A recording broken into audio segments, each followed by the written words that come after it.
Breaking News កម្ពុជាថៃអនុម័តនឹងចុះហត្ថលេខាបដិញ្ញាចិត្តអនុវត្តនៅបទច្បាញ់ឲ្យបានពេញលេញ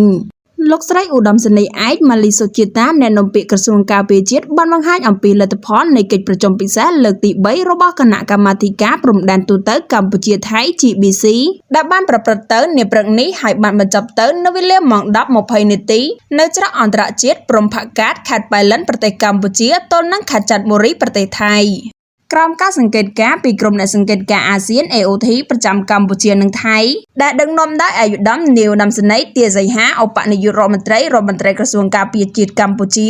និងអាយុដំណដ្ឋផុនណផានិតរដ្ឋមន្ត្រីក្រសួងការពារជាតិថៃលោកស្រីបញ្ជាក់ថាកិច្ចប្រជុំពិសេសលើកទី3របស់គណៈកម្មាធិការព្រំដែនទូតកម្ពុជាថៃ GBC បានអនុម័តនិងចុះហត្ថលេខាលើសេចក្តីប្រកាសរួមនៃកិច្ចប្រជុំពិសេសលើកទី3នៃគណៈកម្មាធិការព្រំដែនទូតកម្ពុជាថៃ GBC រវាងកម្ពុជានិងថៃហើយបានបញ្ជាក់ពីការបដិញ្ញាចិត្តយ៉ាងម៉ឺងម៉ាត់នៅក្នុងការអនុវត្តបទច្បាញ់នេះឲ្យបានពេញលេញនិងស្វែងរកសន្តិភាពស្ថិរភាពនិងសុវត្ថិភាពជូនប្រជាពលរដ្ឋដែលរស់នៅតាមបណ្ដោយព្រំដែនកម្ពុជាថៃ